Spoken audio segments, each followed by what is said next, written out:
What's up everyone? Welcome to my vlog and we are still here in Taiwan guys. This is our third day of 3-day Taiwan Fun Pass Adventure. So ang itinerary natin for today ay Chiang Kai-shek Memorial Hall. Though ang magagamit lang natin guys is yung free MRT ride going to Chiang Kai-shek. And we'll see kung may pwede pa tayo puntahan kasi this is actually our last day as well. The weather is so nice. Hindi siya maaraw pero hindi siya maulan. Malamig. So currently nasa 12 degrees Celsius. Medyo malamig ngayon. Kung kailan yung last day doon pa lumamig ng bongga. And tonight we need to go back or we need to go to the airport kasi ang flight natin ay 2 AM tomorrow. Again, if you have plans to purchase the 3-day pass or actually kahit any Taiwan pass like yung 1-day, 2-day or 3-day pass, dahil sa inyo na yun guys kung gusto nyong sulitin, depende sa itinerary ninyo. But before you book or before you purchase any pass, make sure na check nyo muna kung ano yung mga pwede nyo puntahan at mga gusto nyo puntahan of course. Basta yung pass na yun guys, may 25 attractions, tapos only rides MRT and then only rides sa bus except for the 4 digits na bus number. And by the way guys, if you want to book any activities in Klook, just use my promo code Mark Paragas, no space, so MARKPARAGAS.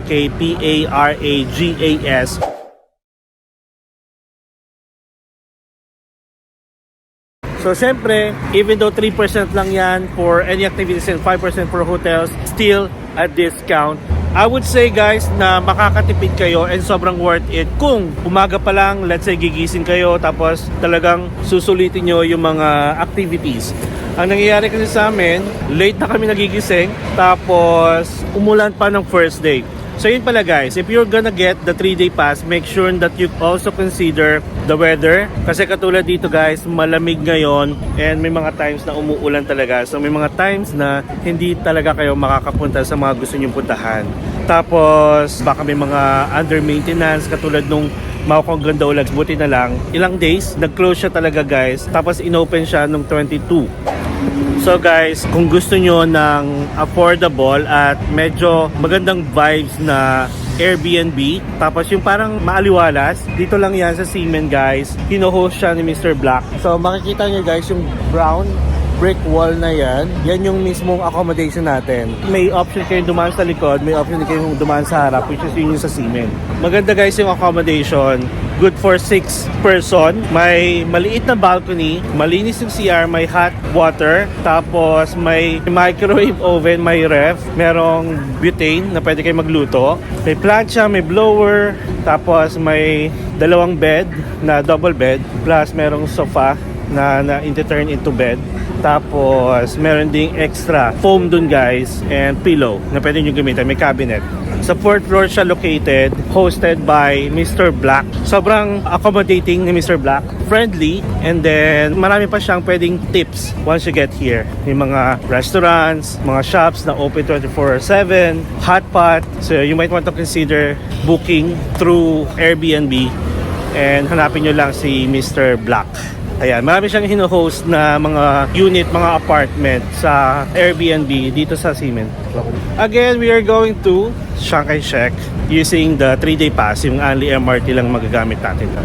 So, see you guys later. Mama, chup chup.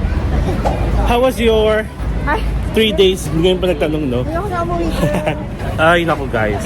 Sobrang sarap tumira dito because of the weather na rin. Tapos, the food. Basta, swak na swak sa panlasa namin. Yung Taiwan food.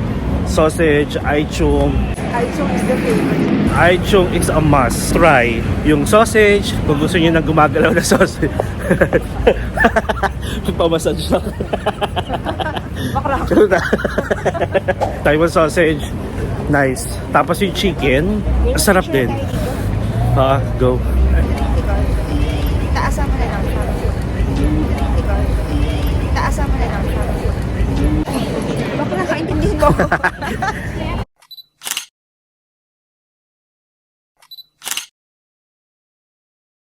Ayan guys, ang Rainbow Pedestrian. Dito yan sa Seamen Ding. Tapat mismo ng exit 6 or entrance 6 ng Seamen Station.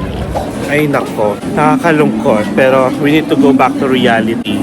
Na may mga trabaho pa ako. At ito, maghahanap pa siya ng trabaho guys.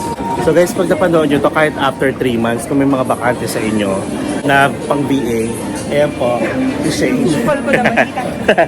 Hi, we're gonna enjoy yung last day namin dito sa Taiwan.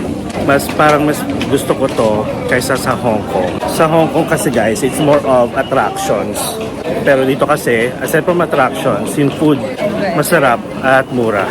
If you're gonna ask me or both of us kung babalik ba kami dito, definitely we are going back here sa Taiwan and we are actually planning na nga mag-book pag may lumabas na seat sale. Huwag kayo guys, seat sale tayo.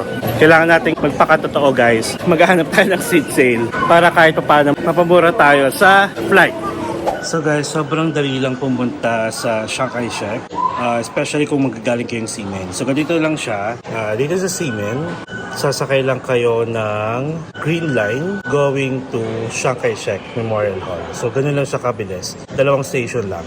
And ang platform na sasakyan nyo guys is Xindian Line.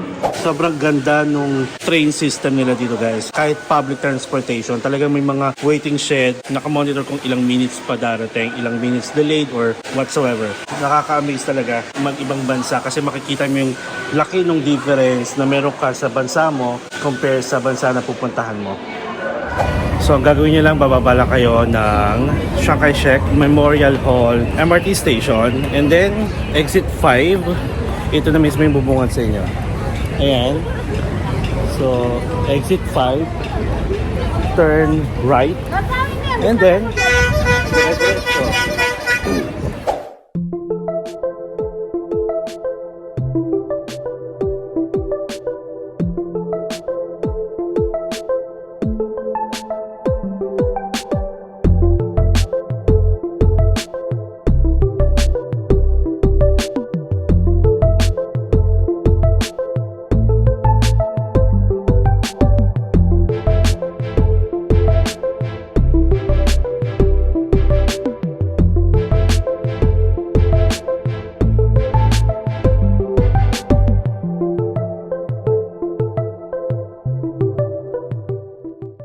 And guys, finally, welcome to Chiang Kai-shek Memorial Hall.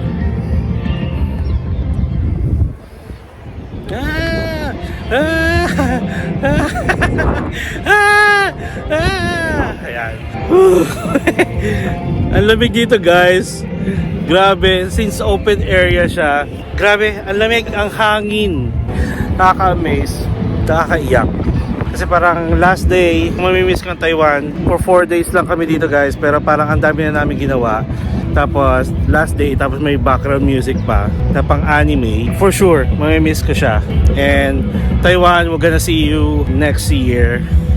Guys, pinipil na namin yung lamig kasi last lamig na to pagbalik na Pilipinas. Mainit to naman. Welcome to Chiang Kai-shek here. First time guys, first time. Sobrang na-enjoy niya ang Taiwan. Sa mga friends nating OFW dyan, baka may hiring na. And don't worry Taiwan, we will be back next year, 100%. So kapag may picture kayo guys, yung phone nyo may 0.5, go for it. 1,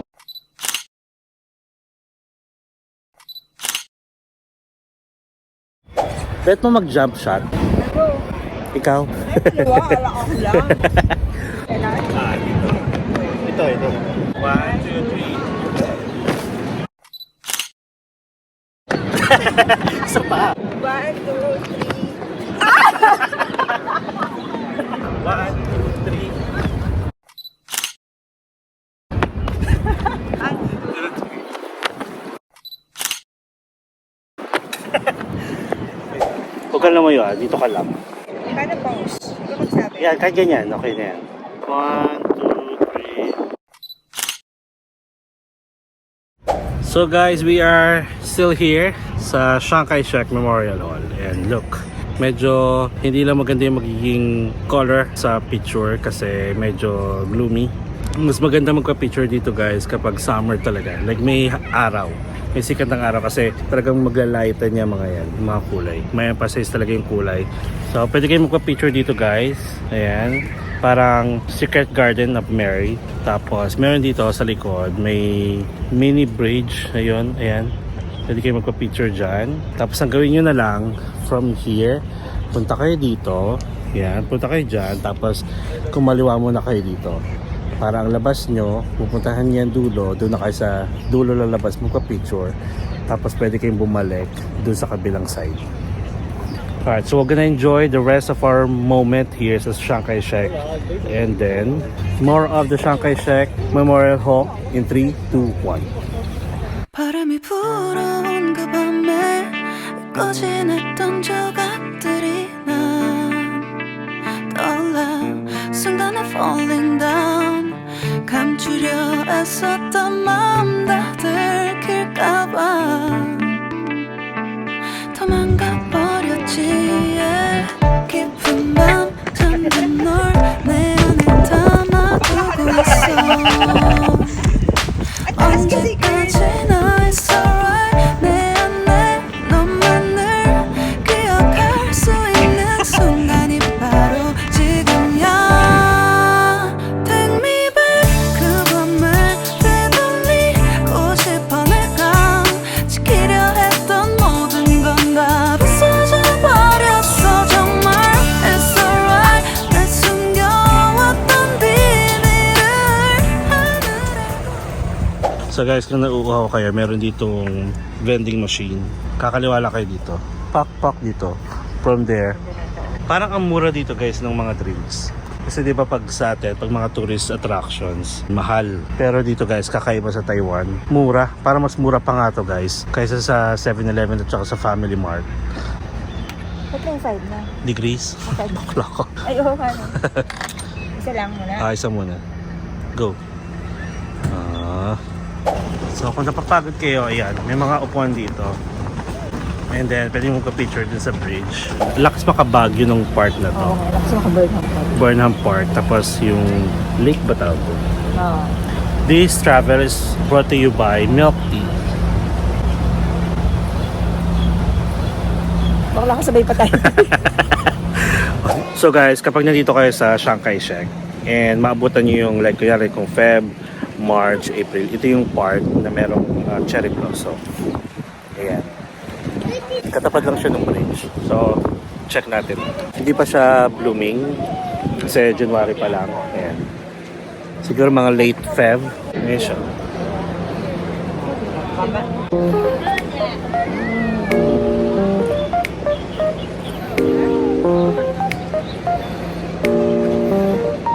Ang hibay ito ako.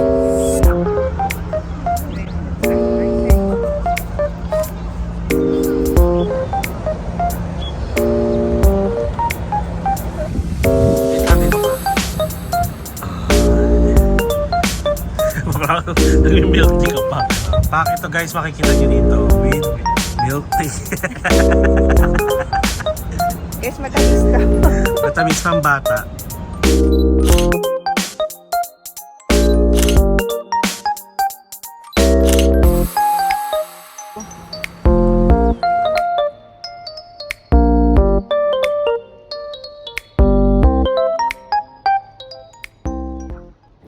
And guys, last look ng Chiang Kai-shek.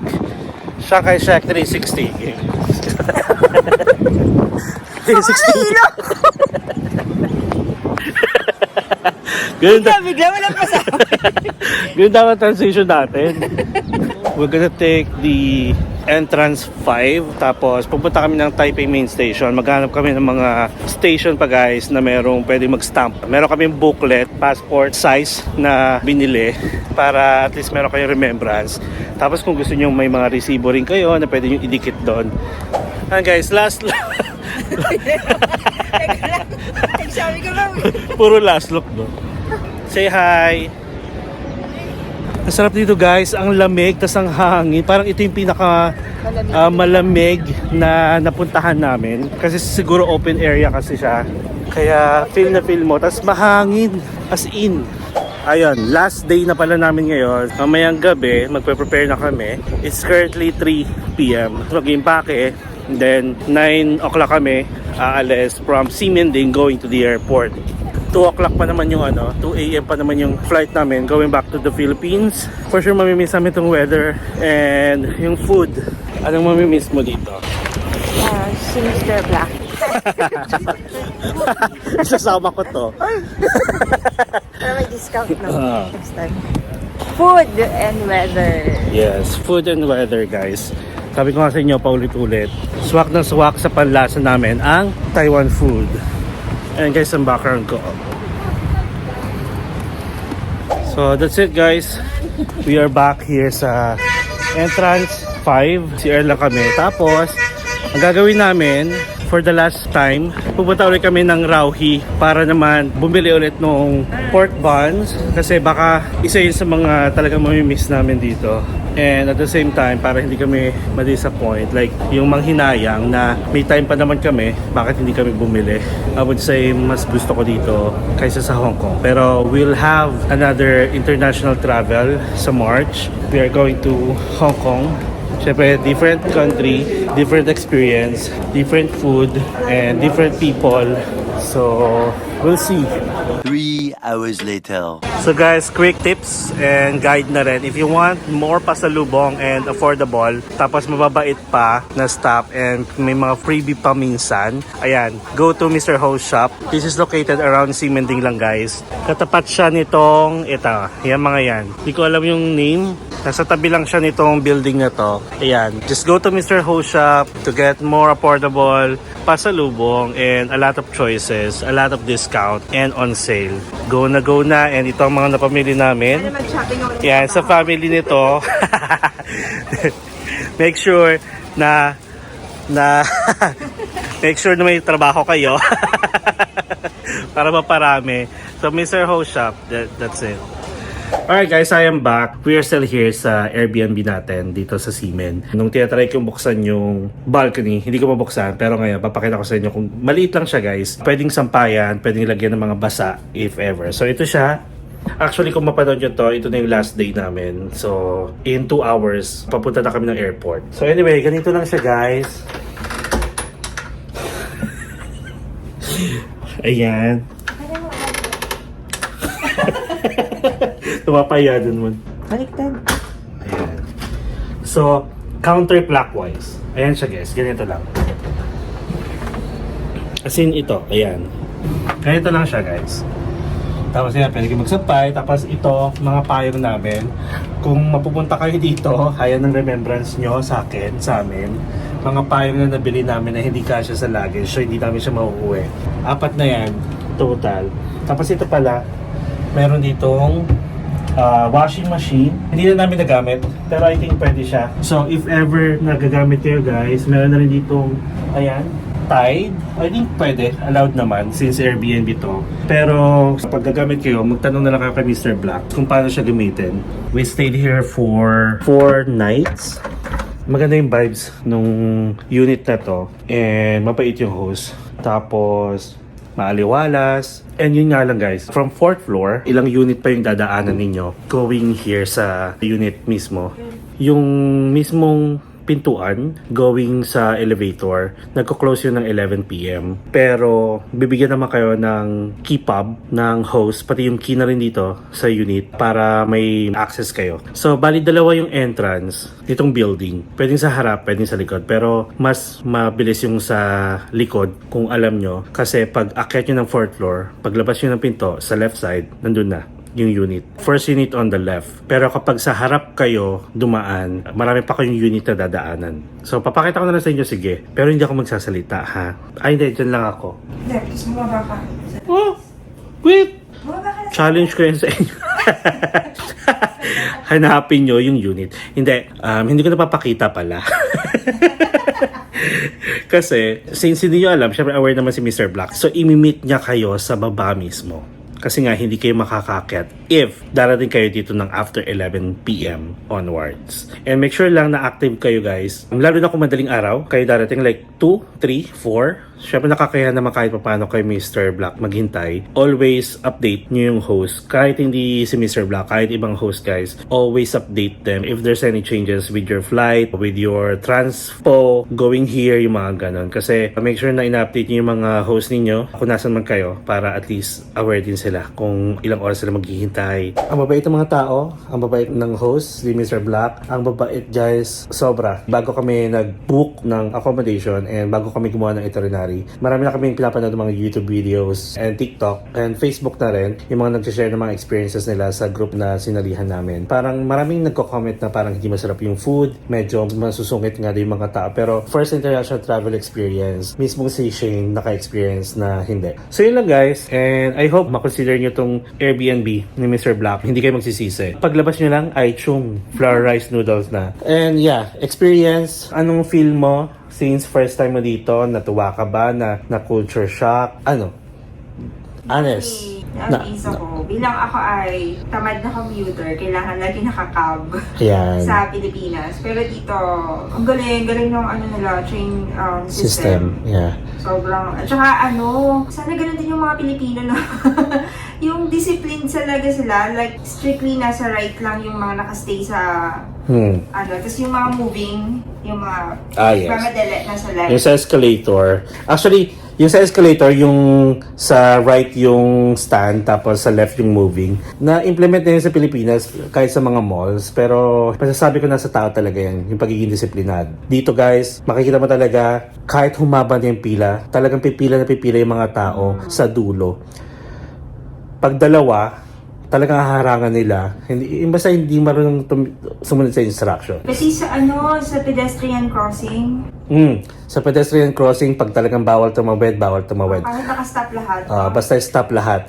Pag nakita mo may tumawid, alam mong hindi taga dito yun.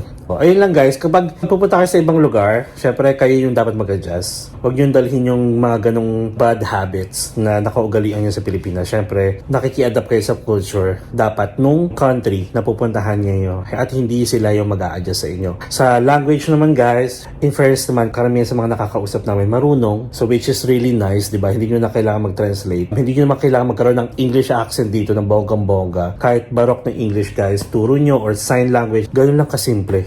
Ayun, be nice. Wala man masama sa pagiging nice and kind, lalo na tayo yung buwibisita or nagiging turista dito, kahit saang bansa.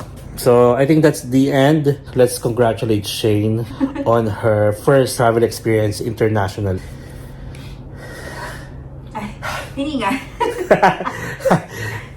Mamaya pa natin malalaman. International.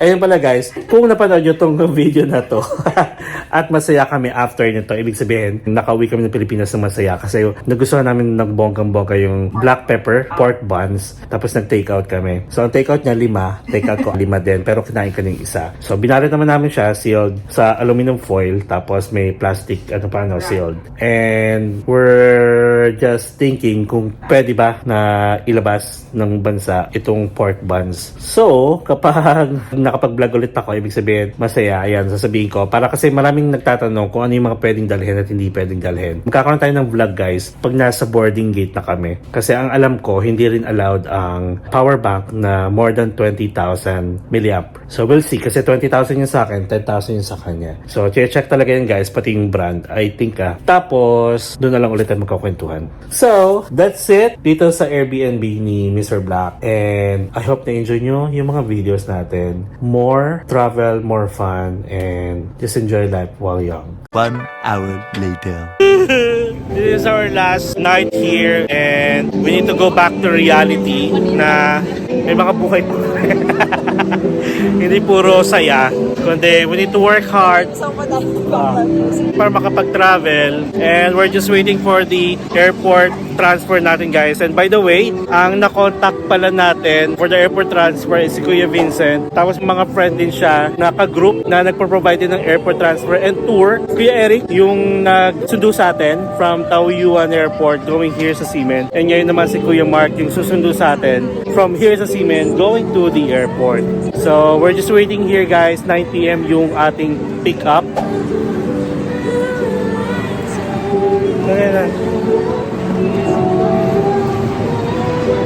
May mga performance pala dito, guys, every night. sa Simending. May singing, may dancing, and so on. Lamig, are you happy? I'm super happy but I'm sad. I know, right? Yeah. Yeah, we're just waiting for Kuya Mark. Siya yung ating sundo. Going to Taoyuan Airport. And guys, ayun si Kuya. Yung meet natin. Let's go. And guys, si Kuya Mark, kaibigan, ka-group ni Kuya Vincent. And guys, si Kuya Mark. Ang ating pick-up. And guys, legit. Let's go.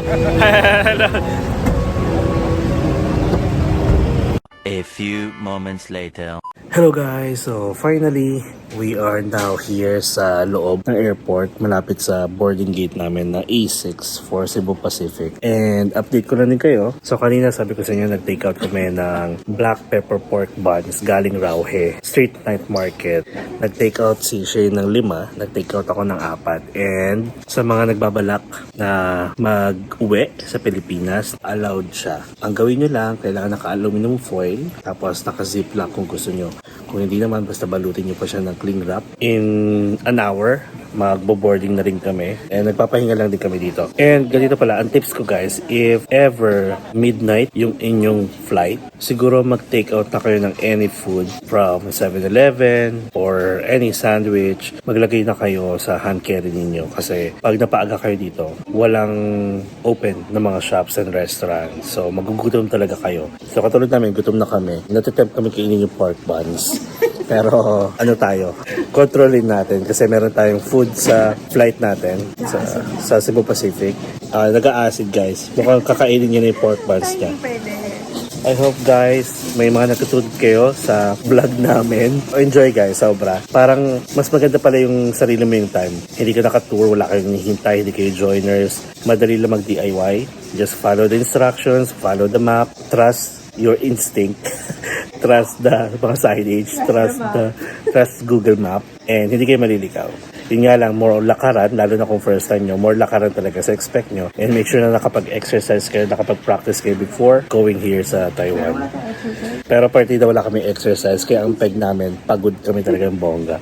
Pero yun nga yung maganda, kung sarili nyo yung time, pag gusto nyo magpahinga, umupo, then go. Yung wala kayo hinihintay na oras, wala naghihintay sa inyo. Masarap pag DIY guys, pero kung gusto nyo talaga ng wala na kayong iisipin, pwede kayo mag-tour. Like kung kasama nyo yung family nyo, pwede kayo mag-tour, pwede kayo mag-group tour, pwede kayo mag-joiner. Pero ako na nagsasabi, masarap mag-DIY. Okay lang maligaw, lalo na kung first time ninyo, okay lang magkamali. Pero huwag matakot magtanong sa mga turista or sa mga lokal. Pero, tsaka yung weather guys, sobrang sarap magstay. Malamig na hindi ka talaga mapapagod. Kasi pag DIY kasi diba, kontrolado mo yung flow ng itinerary unlike yung naka-package ka. Kahit umuulan, pupunta ka din sa place. Sabihin mo yan. So guys, sabi ni Shane, kapag naka-DIY ka kasi nga, hindi mo siya kontrolado. And may time kayong susundin talaga. Lalo na kung malalayo yung... Ha? Sabi mo pag naka-DIY. Sabi ko kundi. Pabash pa ako yan. Oh, mali. Rewind.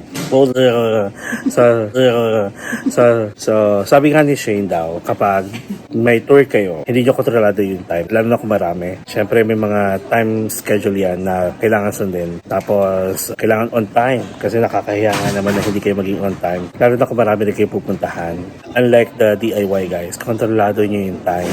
Magbago man yung mga itinerary na ginawa ninyo, kaya-kaya nyong pagbalik-balik na rin yung araw or yung kung ano yung attractions na gusto nyo puntahan. Pwede kayo magpahinga, pwede kayo umidlip, pwede kayo mag-relax, anything. Pwede kayo magtagal sa isang lugar nang walang hinahabol na oras. So that's the good thing about doing DIY kahit sang bansa. If ever na mapadpad kayo sa channel ko, since nagbabalak kayo at napanood nyo yung YouTube natin, tapos first time nyo sa channel ko at hindi ka nakasubscribe, please subscribe to my channel. Feel free to ask some questions sa comment below para naman matulungan ko rin kayo. Tulad ng ginawa ko kay Shane, ako yung nag-tour sa kanya. Ayan. Meron kaming next let travel. Pero pag-iipunan muna namin kasi nga, walang work. Paano mag-iipon pag walang work? Okay. So, kung may mga part-time kayo na offer guys, so siya muna yung gagawin ko part-time mag-e-edit ng mga videos ko. Ayun guys, just enjoy while young. Tandaan nyo ang pera. Ganun to. Ang pera, kayang kitain. Pero yung experience and yung sinayang mong time and moment, wala nang rewind. Better enjoy yourself. Mag-unwind kayo. Lahat tayo napapagod sa work. Lahat tayo napapagod sa life, sa family. Treat yourselves once in a while para ma-recharge kayo, ma-relax kayo. Kasi once you go back to the reality, at least kaya nyo na ulit. Kasi nakapag-relax na kayo, nakapag-enjoy na kayo, nakapag-unwind na kayo. So, yan ang magiging motivational message natin. And see you guys on my next travel vlog. Ingat kayo palagi and God bless. Mwah, mwah, chup, chup. Ang sarap guys sa mga Taiwanese dito. I love peace.